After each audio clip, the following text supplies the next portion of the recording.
Welcome to the School of Love, the place where miracles are normal.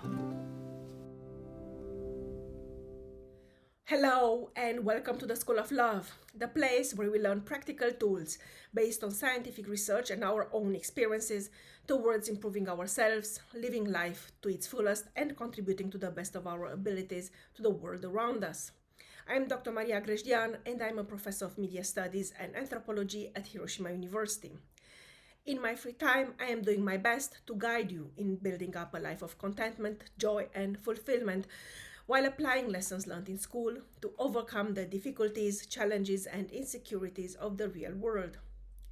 This video focuses on the construction of femininity as a means to counterpoint Takarazuka Revue's overwhelming and overwhelmingly compelling display of masculine idealization by means of its otokoyaku, or female impersonators of male roles, in such performances as Messiah from 2018, staged by Troupe. While taking into account the multiple layers in Takarazuka Revue's administration and self-orchestration, such as performance politics, the economic supervision of brand-related consumption, the socio-cultural management of actresses and fandom, meaning fans and fan communities, as well as the performances themselves, this video brings into foreground Takarazuka Revue's strategies to reinvent Japan's mythical origins within an expanding globalized market by mid-2010s, and while employing symbolical feminine instances in the lead roles. Especially the last 30 years, since the opening of the new Grand Theatre in Takarazuka in 1993, marked an unexpected tendency in Takarazuka Revue's public appearance, visible both in the increasing lavishness of its performances and in the intensified commercialization of the increasingly androgynous otokoyaku figures, as mentioned previously, female impersonators of male roles in Takarazuka Revue. The transition from ethics to aesthetics and from imagination to ideology in Takarazuka Revue's marketing of historical geographic spaces reflects and condenses its metamorphose from an insignificant social culture medium to a powerful political-economic message in post-war Japan, and Japan's emerging awareness from being an outsider to the Western world to gradually becoming an insider of the Asian community. Founded in 1913 by Kobayashi Ichizo, one of the most significant entrepreneurs in pre-war Japan, the all-female popular musical theatre Takarazuka Revue proved itself along its more than centennial existence both a faithful mirror of and an influential model for the Japanese society. Simultaneously conservative in its gender representation and progressive in its performance practice, a contradictory symbol of the Japanese modernity and Japan's leading figure in entertainment industry, emerged from the syncretic cross-gender tradition of the centuries-old classical Japanese stage arts and challenging that very tradition through the creative employment of Western music and dramatic plots. Takarazuka Revue reconstructs in a specific way asymmetric interactions between identity and alterity, model and copy, history and geography, obtrusively displayed in sparkling tunes, fairy tale-like sceneries, and gorgeous costumes. And now, first things first, that is, two important disclaimers. The first disclaimer serves to strongly emphasize the fact that this YouTube channel, The School of Love, is not part of my educational and research activities at Hiroshima University. It is nonetheless part of my privilege, joy, and sense of duty to propagate and implement knowledge, information, as well as motivation and inspiration outside the limited framework of academic endeavors. Together, we can build up a better tomorrow for as many of us as possible. The second disclaimer relates to the fact that I am a trained musicologist and musician, not a psychologist, therapist, or counselor. The ideas I'm sharing in my videos reflect my deep-going preoccupation with life, my own life and other people's lives, and express the results of my experience, research, and for better or for worse, my failures, and my recovery from those failures, recovery which is still ongoing and continuously ongoing. The ideas expressed in the videos on this channel, named The School of Love, cannot and may not and must not replace the consultation with specialists in whichever areas of your life you might have questions or you might struggle with. If you are new to the channel At this moment, I would like to ask you to please consider subscribing, sharing, liking, commenting. Thank you very, very much. This helps us not only with that mysterious algorithm, which seems to dominate the galaxy of YouTube, but also with contributing to the expansion of the community of humans doing their best to impact positively the world and those around them by discovering their authentic selves and living life wholeheartedly. Thanks again.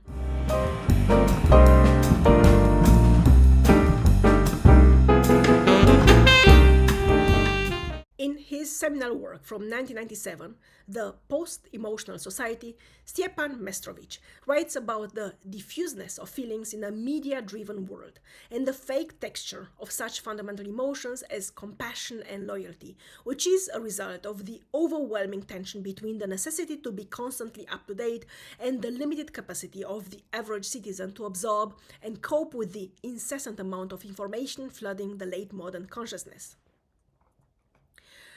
Drawing on Mestrovic's findings, this video aims at looking into the complex stress ratio between love and capitalism in late modern Japan, taking into account the two dimensions of love as a phenomenological endeavor, directly experienced by individual social actors in their quotidian activities, and as a semiotic phenomenon, deeply related to the mechanisms and processes meant to construct, propagate, and implement it on the one hand, and those subjects on the receiving end of these mechanisms and processes, largely known as consumers on the other hand.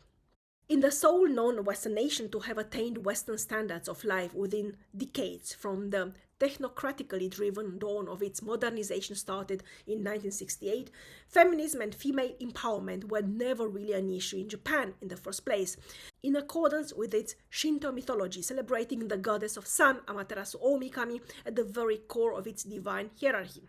But precisely because desire, rather than lust, friendship, or the urge to procreate, is what connects romantic emotions with capitalist expectations and drives the average consumer into the deluge of limitless illusions of forever delayed gratification, generally labeled as love, late modern Japan experiences a surge in the market of virtual love.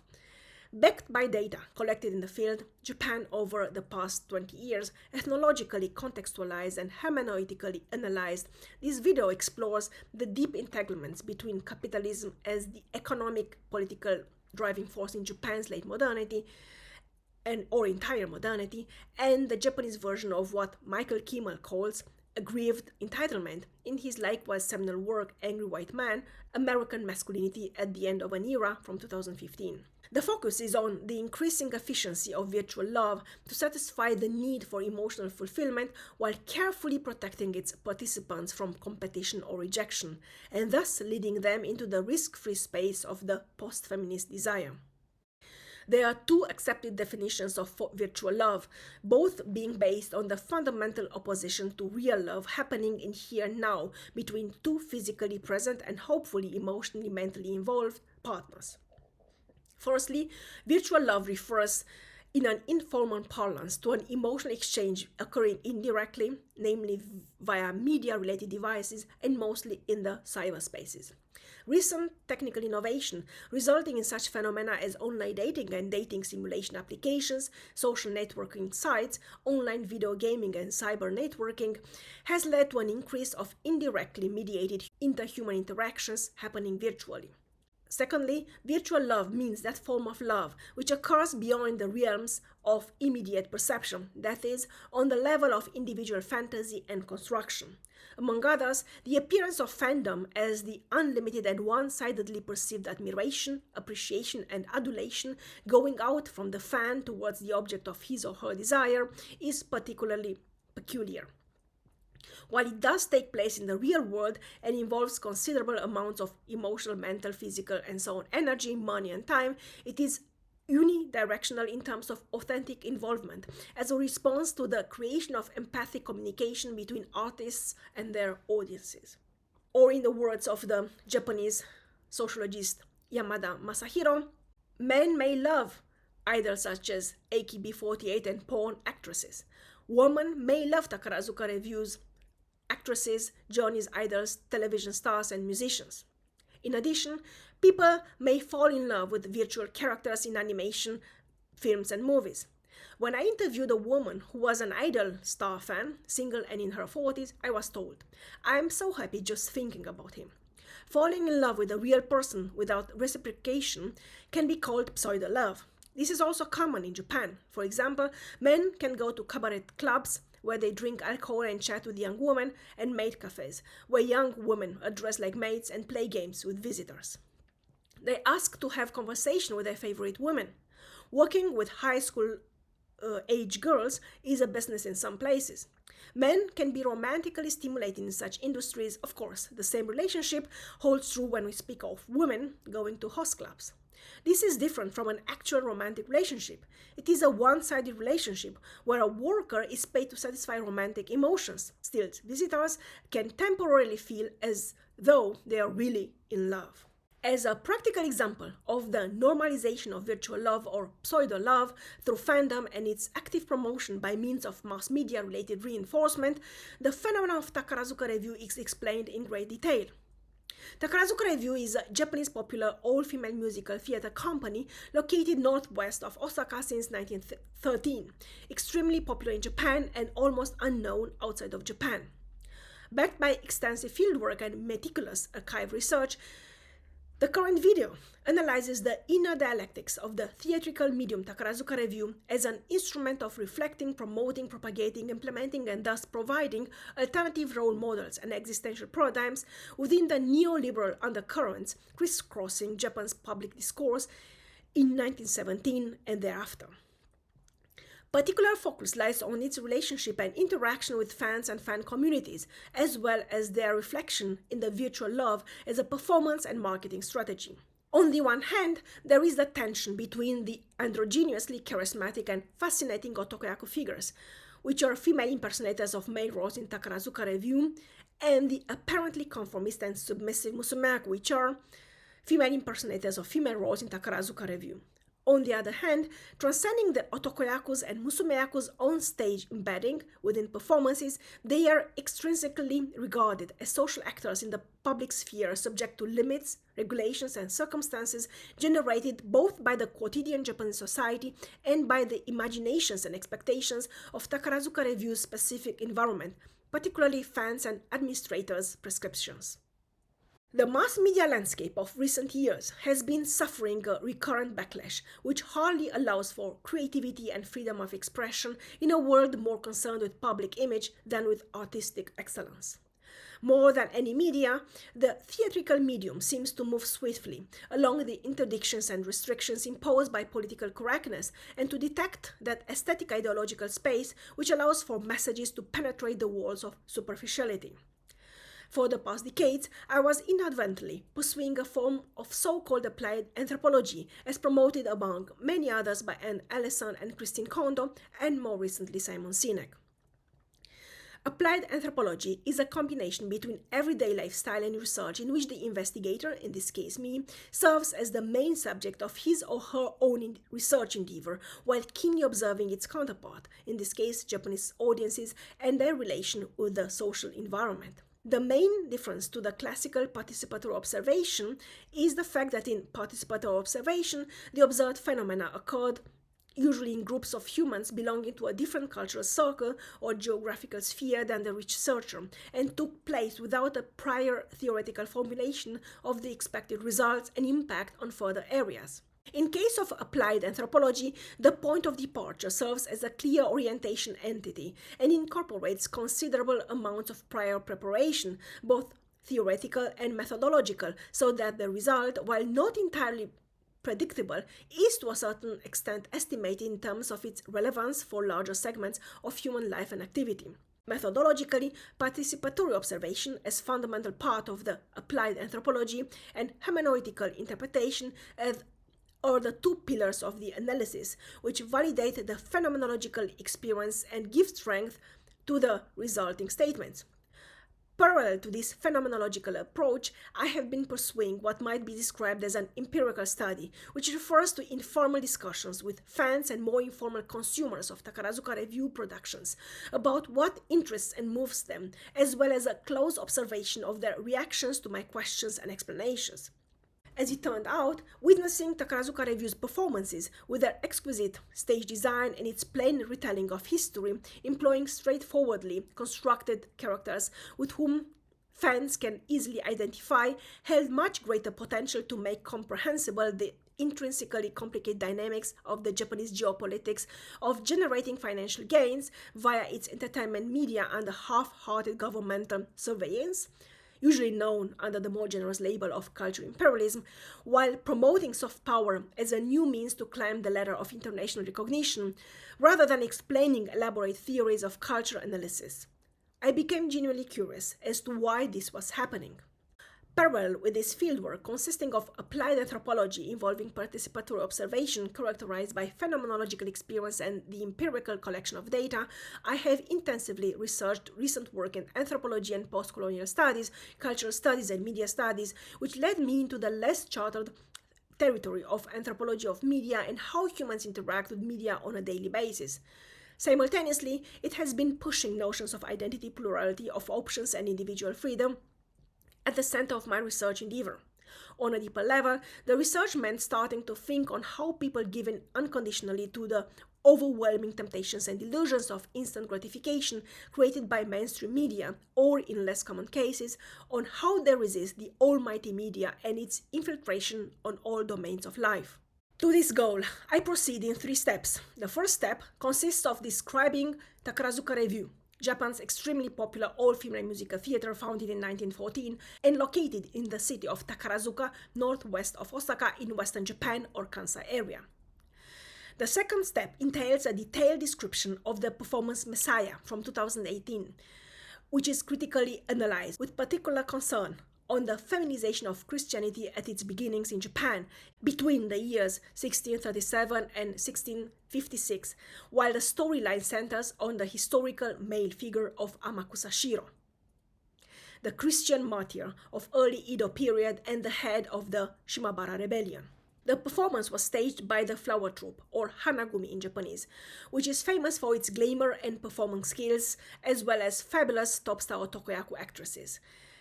It featured top-star otokoyaku Asami Ryo and top-star musumeyaku Senai Ayase as part of the typical golden combination of each of the 5 ensembles which constitute the Takarazuka Revue company.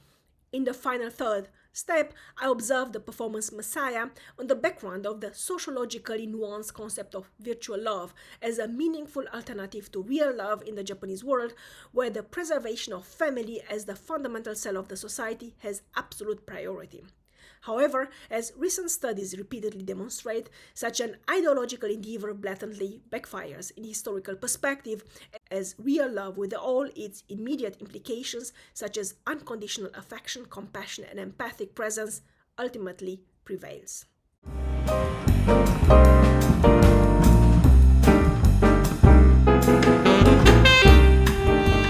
Within Japan's highly cooperative and unpredictably volatile entertainment industry, Takarazuka Revue has established itself throughout the decades as an important reference system, with equally stable ideological and aesthetic standards, and serving simultaneously as a dynamic example of the power of hard work, insight, and persistence, compounded by kindness and a sense of responsibility hardly ever taken into account when it comes to cultural products as a means to implement and transmit a specific set of values across generations.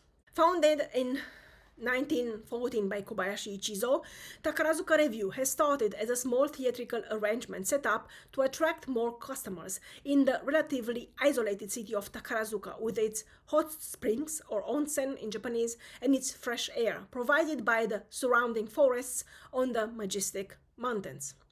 He is best known as the founder of the Hankyu Railways Company in 1907, with its main terminal at Umeda Station in Osaka, and for his successful development of the railway infrastructure in an adverse region in the northern part of Kansai, or Western Japan, through the implementation of residential areas along the railway line, an amusement park, a department store at the railway terminal, as well as, in time, the main attraction, the Takarazuka Grand Theater in Takarazuka. Within few years, Takarazuka Shokatai, or Takarazuka Choir, turned into Takarazuka Shoujo Kageki Yoseikai, or Takarazuka company for the training of girls revue and became increasingly popular, so that even a known 2-year training institution, Takarazuka Music School, or Takarazuka Ongaku Gakko in Japanese, was founded in 1919.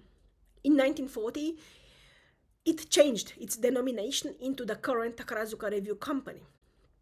With 2 massive theaters with over 3,000 seats in the major metropolitan areas of eastern and western Japan, Takarazuka close to Osaka, respectively Tokyo, built in 1924 and 1934, and 5 ensembles spanning 10 performances weekly during the whole year, encompassing a huge variety of topics and manners of tackling those topics, Takarazuka Revue Company has come to be recognized both as a mirror of Japan's tumultuous 20th century and an important source of inspiration, as it reputedly facilitates, or essentially mediates, the import of non-Japanese, mostly Western, culture assets to Japan and to its Japanese audiences.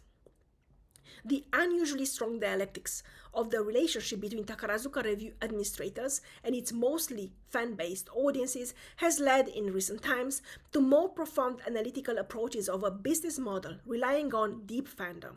That is, those faithful fans who support a specific phenomenon throughout the years instead of dissipating their money, time, and emotions on a variety of entertainment tools, which might be labeled as surface fandom. There are, of course, clear disadvantages to this business orientation, but its most obvious advantage is the profile clarity of the cultural institution beneath deep fandom, which emerges as a strong identification model and existential paradigm, while challenging prevalent standards of fan service in Japan. At the center of the social culture phenomenon embodied by Takarazuka Revue stays otokoyaku, or female impersonator of male roles, a highly ambivalent construction combining Western physical allures with Japanese inner qualities and exemplifying once again the powerfully famous or infamous hybrid identity painstakingly epitomized in the slogan Wakon Yosai, the basis and crux of Japanese modernity. In tandem with otokoyaku's representation of masculinity on Takarazuka Revue stage and public advertisement, musumeyaku, which means literally daughter role with the subliminal image of maiden, refers to female impersonators of female roles in Takarazuka Revue.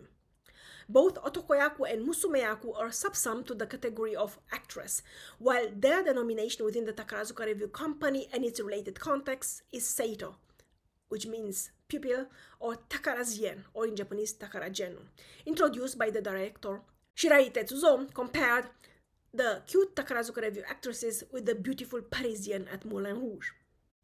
Within the extremely strict hierarchy of Takarazuka Revue's educational and performance system, the concept golden combination refers to the otokoyaku-musumeyaku pair, in Takarazuka Revue jargon, top stars, at the top of every of the 5 actively performing ensembles.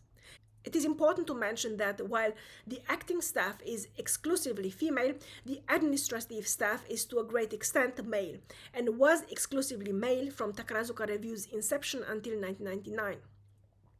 This clear-cut separation of functions has been playing a fundamental role in Takarazuka Revue's evolution and its preoccupation with staging evolving patterns of social cultural delineation and belonging, as well as its dialectically pragmatic adaptation to the expectations of audiences, while subtly influencing their tastes, preferences, life choices.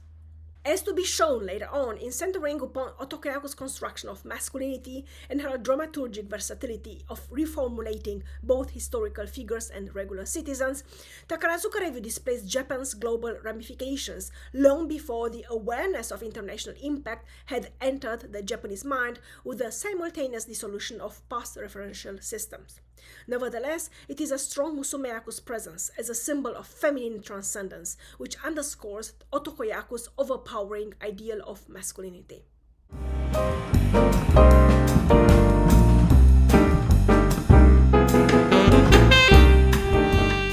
It has become a common tropos in academic papers on Takarazuka Revue to powerfully highlight the emotional relationship between fans and actresses, as well as the social financial entanglement between fans' involvement and the administration's exposure.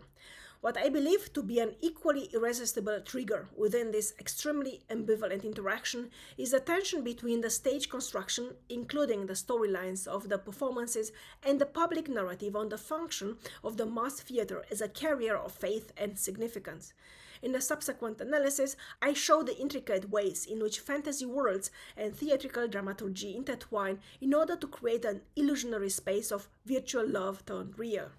The performance titled Messiah, The Legend of Shiro Amakusa, is labeled a historical musical and was directed by Harada Ryo.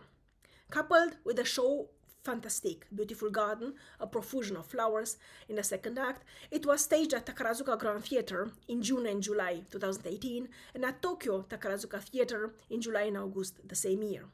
The plot is based on the historical figure of Amakusa Shiro, a young man who used to be the head of the Woko pirates before drifting to Amakusa in northern Kyushu and receiving the name Masuda Shiro Tokisada, where he becomes the head of the famous Shimabara rebellion in 1637, in which roughly 37,000 Japanese farmers belonging to the newly introduced Christian faith had been massacred by the Japanese military under the order of the third shogun Tokugawa Iemitsu. The story starts at Edo, nowadays Tokyo, castle in 1656. Yamada Yuan, who is a painter trained by Jesuit missionaries, meets face to face with the fourth shogun Tokugawa Ieyatsuna. The shogun says he wants to know the real truth of the rebellion that broke out 20 years ago in Shimabara area of Hizen province. In response to his request, Yuan starts to talk about Amakusa Shiro Tokisada, the figure worshipped as Messiah who rose up for the people suffering from the tyranny.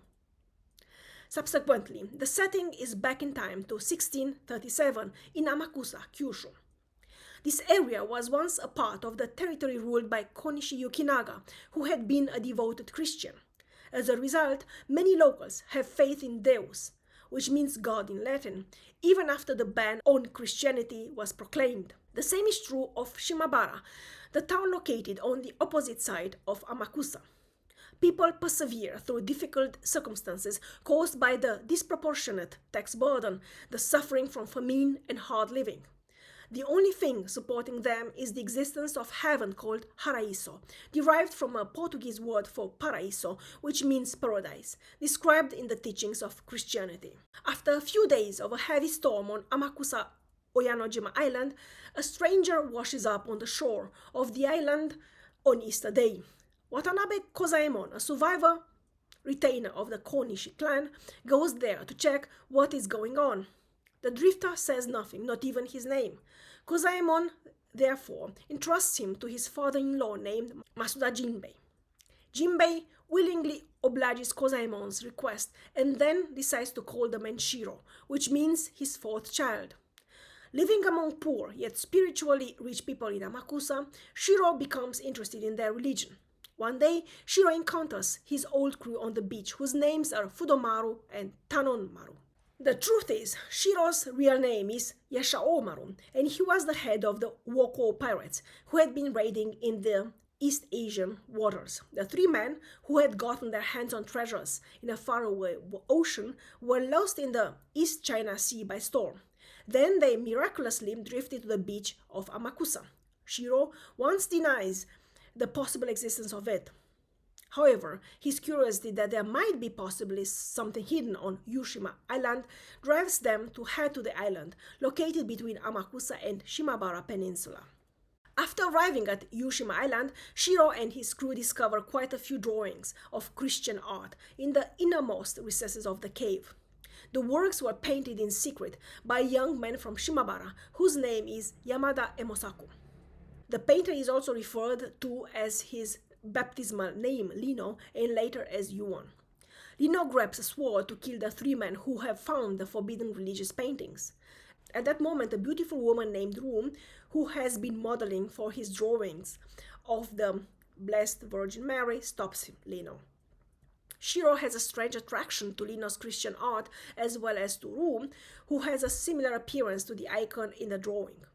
He cannot get those images out of his head for a while, even after leaving the cave. A few days later, Shiro visits the cave again and gets the chance to talk with Ru alone. Shiro finds himself attracted to her, who has a pure heart. Just then, Lino rushes into the cave all the way from Shimabara with his face burning red. Lino tells them what had happened there. Matsushima Gennojo, who is Ru's older brother, had protested against the oppressive rules. The feudal lord of Shimabara named Matsukura Katsuie, who had taken notice of Ru's beauty, ordered the protester to bring his sister to his castle as part of the deal of reducing taxation to the people. Everyone knows that the ruthless ruler treats people heartlessly. What will happen to Ru once he gets her? Their tense conversation is interrupted by an attack by the samurai warriors of the Shimabara domain who heard about the cave. They defeat the warriors and then flee to Amakusa. After coming back to Amakusa with Ru, Shiro has his mind set on protecting her at all costs.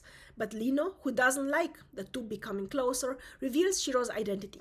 Nevertheless, knowing that the man used to be the head of the Wuku pirates, the people in Amakusa still regard him as Shiro, like a member of their family.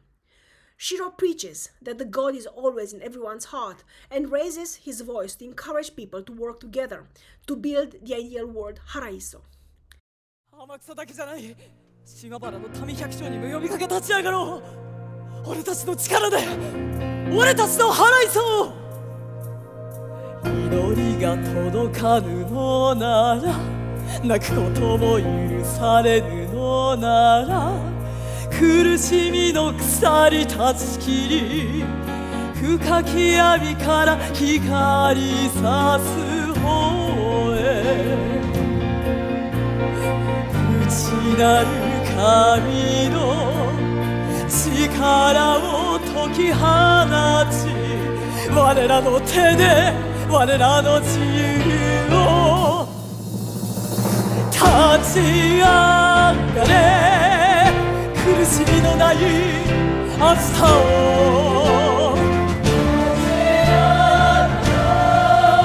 誰もが笑い合える未来を築き上げよう。我らのHaraisoを立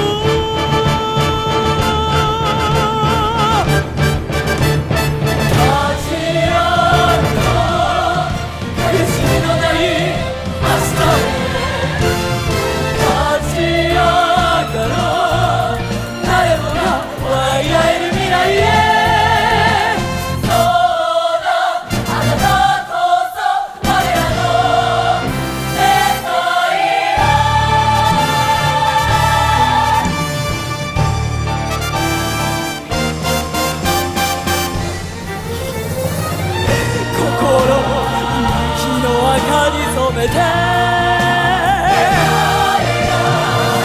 熱き希望の波となれ。共に進もう、戦おう。心勇気の赤に染めて、熱き希望の波となれ。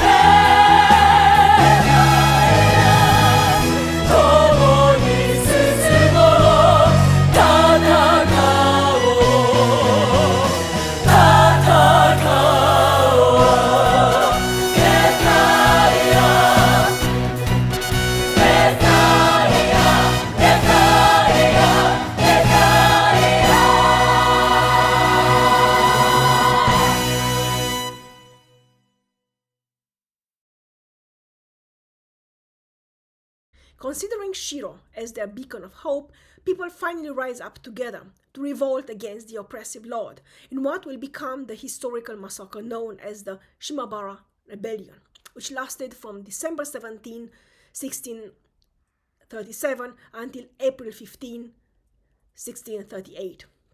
It ended with the victory of the Tokugawa shogunate and Christianity in Japan being driven underground, and with over 20,000 casualties on the shogunate side and almost 40,000 mostly farmers led by ronin or masterless samurai on the rebellion side. It is important to note that, while the plot focuses on the transformation of the main male character Shiro from a fearless and possibly highly aggressive and ruthless pirate into a promoter of the new religion, which had already been banned under the extremely restrictive shogunate order, but which had been kept alive among the farmers due to its strong appeal in terms of hope and faith in an abundant life after death. The trigger of this transformation is the image of Holy Virgin Mary, emulated after Rue's gentleness and beauty. Shiro finds in her warmth and acceptance the light to turn to a life driven by belief in a better world for all the people, and decides to serve as a leader to those who have eventually nothing to lose anymore. Charismatic and embodying high ideals inspired by Rue's soft femininity, Shiro mobilizes the masses, a huge action given the historical circumstances, and moves them towards defending their faith. In doing so, and eclipsing the documented reality of Amakusa Shiro being only 17 years old at his death in the immediate aftermath of the defeated rebellion, the Takarazuka Revue performance brings into the foreground of audiences' awareness the power of feminine energy when properly channeled, and the importance of trust in oneself as well as in others. In accordance with its publicly declared entertainment strategy, Takarazuka Revue fans are supposed to admire the otokoyaku in her unique appearance, but identify with the musumeyaku in her ubiquitous presence. This virtualization of desire in terms of emotional transfer occurs in stages, carefully orchestrated and colorfully displayed. The safe distance encompassed in the fourth wall, broken at times for the dynamization of the atmosphere, allows for freedom of expression and emotional involvement, with any promise of fulfillment and or reciprocity forever symbolically postponed in the realms of fantasy. In time, the impact of such an emotional transfer from real love, comprehended as healthy attachment in a heterosexual or not relationship with a physically available other person, towards virtual love, on the ability to confront the everyday existence as a factual experience, is statistically foreseeable, with women securely immersing in the pink-colored universes of delusional fandom and men, conversely, detaching themselves from it in the quest for sexual satisfaction and emotional validation within the highly diversified Japanese sex industry. As to be shown later on, the consequences of such a situation are far from being positive.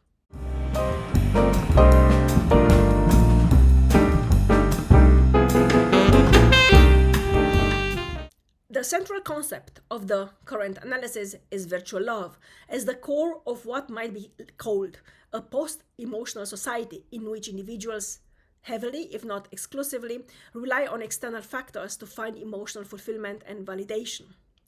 Based on the definition of virtual love as either a technologically mediated interaction between humans without the physical presence, or the safe, distant one-sided adulation-admiration encountered in the fandom phenomenon, the typology of virtual love promoted by Takarazuka Revue through its carefully crafted structure of fan communities and fans' activities, as well as involvement, has been critically dissected. The performance taken as practical example of how this precisely happens, Messiah, brings into foreground two fundamental types of post-feminist emotionality in which the feminine instance clearly dominates the discourse, but it is placed in the shadow of male strength and protection, respectively, in which the feminine entity inspires and motivates the masculine symbolic character to enhance his reality and to harness his innate abilities. In both cases, the post-feminist dimension refers to a type of interrelationality between female and male entities, in which the power hierarchies are turning flexible, united towards a common goal. Likewise, emotionality addresses the issue of communication and cooperation on the basis of mutually acknowledged feelings and reasons, which, once again, transcends the traditional gender debate with its feminist repercussions. More importantly, the on-stage representation of reality cautiously reflects a specific ideal to be reproduced off-stage, which, however, eludes its historical implementation for reasons detailed in this last part. The social construct of feminine reproduction in present-day Japan is still anchored on two major paradigms: the Ryosei Kenbo, which translates as good wife, wise mother, ideal established by major technocrats, and a diluted version of feminism emerged in post-war Japan with vague reminiscence of Amaterasu's mythological power, and which is based on the idea that motherhood lays at the foundation of women's strength. Indeed, motherhood was seen by Western proto-feminists as the catalyst of empowerment and liberation. However, being a nurturing and warm-hearted wife came ahead of being a smart mother due to the fact that, biologically speaking, maternal instincts are built in every woman, while the skills necessary for being a good wife are culturally to be instilled and reinforced through education. That being said, in the course of my interviews, particularly related to the previously mentioned concerns, femininity, marriage, motherhood, among Takarazuka Revue fans, I have dealt mainly with two categories of women. The first category of women was composed of the married ones, who regarded their husband's income as their birthright, and correspondingly, more often than not, treated their husbands very poorly, while stating that their sole priority is the children, their education, and their well-being. All of them were stay-at-home housewives, or so-called seingyo-shufu in Japanese, and the major complaint about their husbands was their inability to earn more money, although the husband's income has increased constantly since the time they were dating or freshly wed.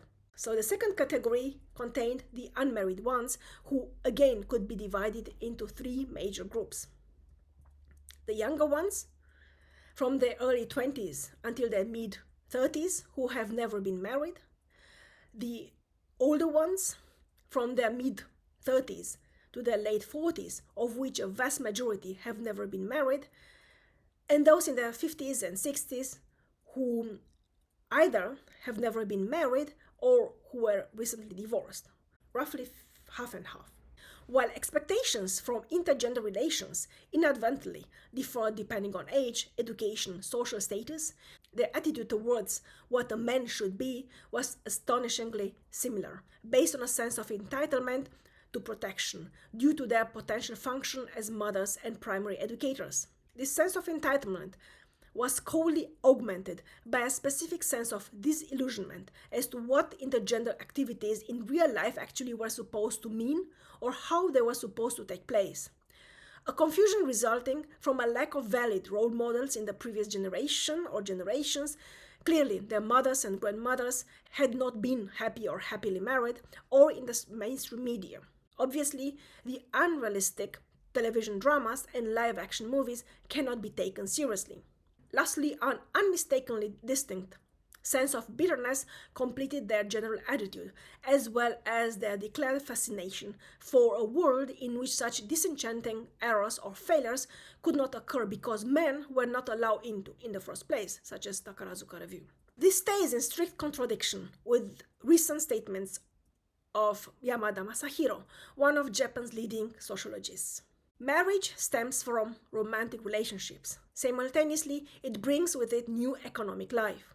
In Western societies, romance is emphasized. Both men and women are expected to be economically independent, and they attempt to live a life of cohabitation, adopting its lifestyle. The norm that romantic relationships equal self-fulfillment remains strong. However, in Japan and other East Asian countries, there is the unwritten norm that marriage must be part of economic life. Economic commitments are required to be made in order to get married. Therefore, satisfying romantic emotions outside real love and marriage is accepted. Much more profoundly, Takarazuka Revue fans' attitude of dismissal and disenchantment reminded me strongly of Michael Kimmel's concept of aggrieved entitlement, while referring to angry white men in the United States and their aggressive assertiveness in desperately trying to keep the status quo, particularly in terms of socio-economic and political distribution of power and dominance. What seemed, however, to aggravate the Japanese state of affairs is my experience from pursuing research in the field of men and masculinity studies.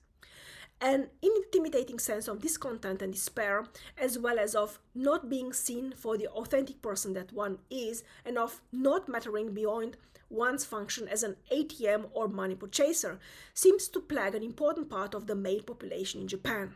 This is compounded by the overwhelming social obligation to belong to a family, which is regarded as the fundamental cell for reproduction and education of children, with clearly set up roles for every member of the family. by the political discourse, the educational establishment, and the mainstream media. Even more pervasive is the borderline separation between emotional, sexual, and biological needs. In the post-Enlightenment Western individual, a strong sense of the unified self emerges and offers stability, authenticity, and autonomy to the social actor. While Takarazuka Revue might appear at times as a typical hybrid product of Japan's hasty modernization for more than 150 years, it has equally become, during the past decades, at least since mid-1970s, with its definitive separation of gender roles, into the ideal risk-free space of the post-feminist desire, generously employing with increasing efficiency virtual love as the main means to saturate the need for emotional fulfillment while carefully protecting its real-life participants from competition or rejection.